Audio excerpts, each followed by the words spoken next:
Всем привет, я Жанетта, и сегодня мы поговорим с доктором Леннон Роджерс, директором лаборатории инновационных разработок Grainger Engineering Design в Университете Висконсин-Madison.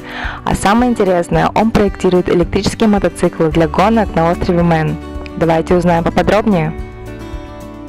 Based on your experience, what is the Fab Lab, and could you give a brief description of it? Mainly if it's community-based or if it's at a university, it's probably the biggest difference. So some are just in a city and they're for the local community, and then some are more at a university and they're more focused on student involvement and a use for students to create various projects.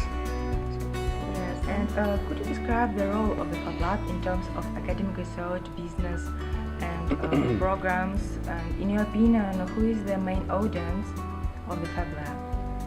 I think students are the main audience. I think it resonates with them because it's a place for them to take some of the things that they've learned in their classes and make physical objects.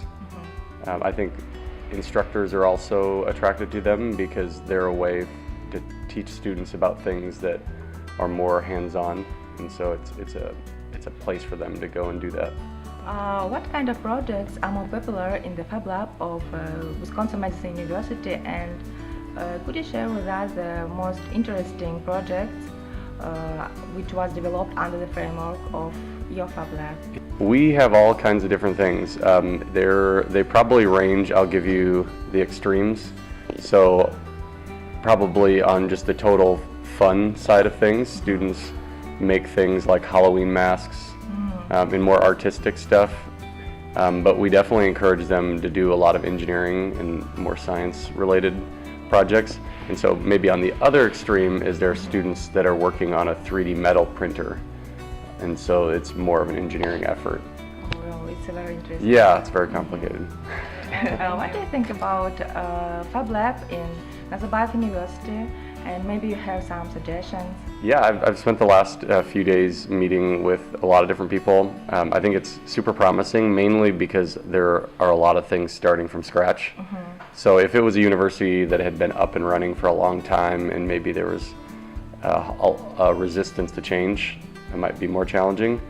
But it seems like the university is just really starting in some ways, even though it's been open, I think, for 7 years, something like that, 6-7 years. But for a university, that's still quite new, and so it seems like all the way up to the provost is very excited about new things, mainly for a mix of students and for entrepreneurship, and I think those are really exciting things. So I think that's the best thing about this space, is that you can really create something new. The last year technical talk was about designing electrical motorcycle, and could you describe in a few words about this technical talk and how it relates with the Fab Lab? Yeah, the main point I think is I try to have a presentation. I mean, the presentation I gave about motorcycles. You're right, it is about motorcycles, but it's not about motorcycles. It's more about student empowerment, and that was my goal. And that's one of the things that is part of our mission at Wisconsin, is to really empower students. I think they have a lot of energy, and I still kind of have energy, but you know, as you get older, you don't have as much energy. You have other things going on, and so I think the talk is really meant to really give my story, and the story included a lot of other people, and I think that was the other part too, is that telling students that the way to become empowered is to meet and work with other people. There's no way you're going to make things that are significant by yourself. So those are kind of I think the two messages.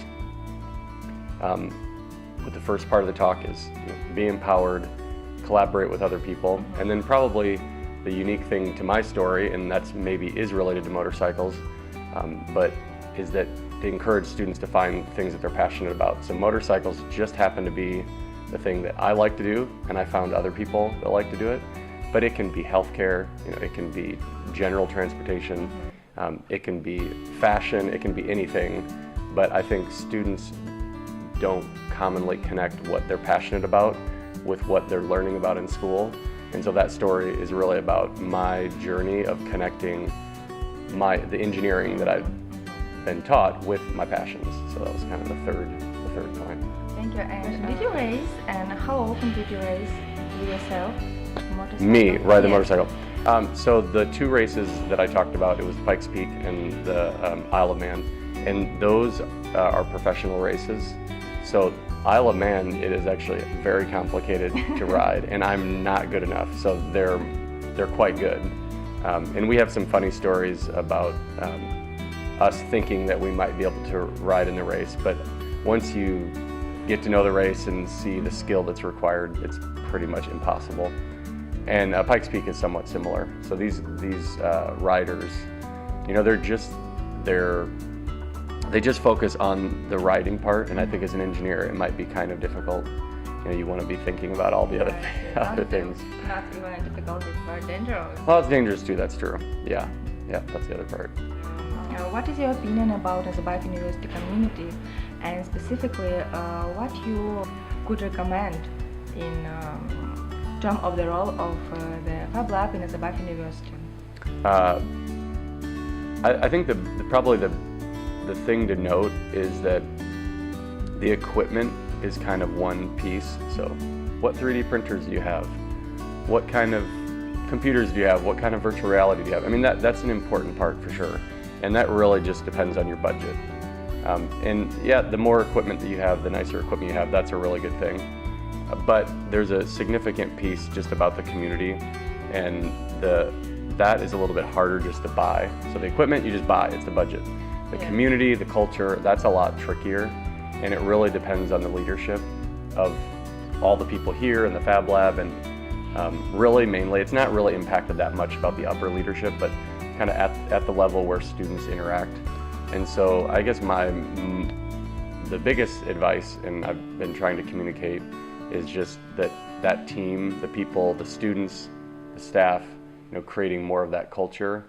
Hopefully that then generates a lot of excitement that the upper level administration then says, hey, we'll give you more money, and it's kind of this cycle, because it does become more enjoyable as you get better equipment, but it's not necessary. I mean, you don't have to have millions and millions of dollars, but it doesn't hurt to have it.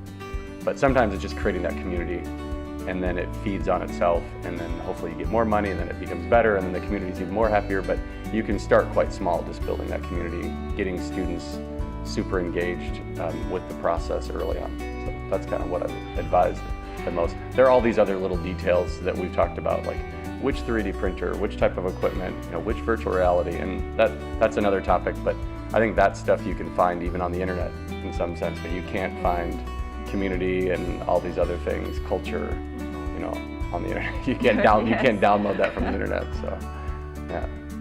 Okay, thank you. No problem. Thank you, Dr. Lennon, for your interview. It is very interesting.